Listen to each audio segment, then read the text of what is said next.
Good day, everyone. I am Sir Chris from San Gil Montessori Casabawan, and I am your Gospel Share for this day.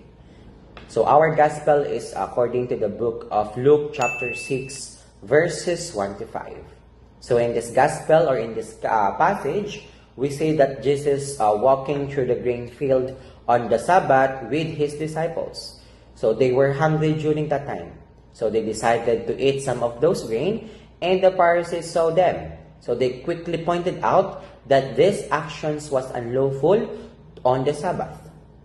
And this gospel reminds us that God's law are not meant to burden us, but to give life.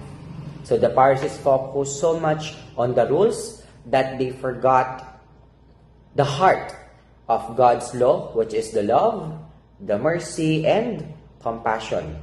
So in our daily lives, we sometimes become like the Pharisees. We too quick to judge others, to focus on the rules, and we forget the true spirit of God's commandment, which is to love Him and to love our neighbors. So Jesus calls us to remember that He is Lord, or that He is Lord of all, even over our customs, our practices. What matters most is not blind obedience to rules, but a heart that seeks to love and to serve others.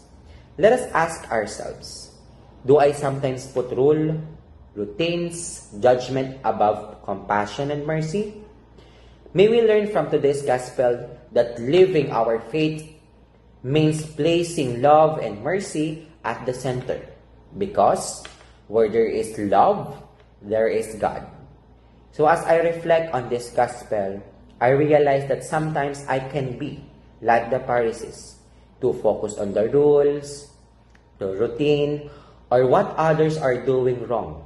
So I forget that God's law are meant to guide us in love, not to trap or condemn us.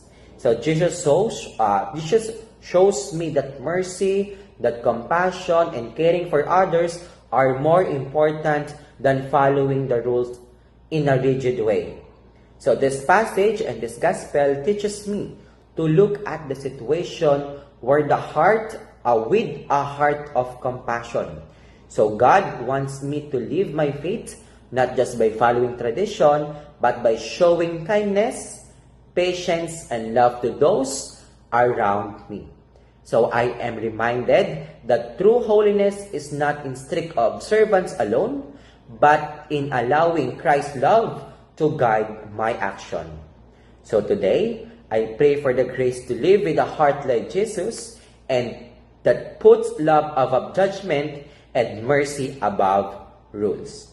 So that's all for my gospel sharing for today. So for more gospel reflection, don't forget to like, to share, and subscribe to our YouTube channel, and download the application and register at www.faithbook.ph.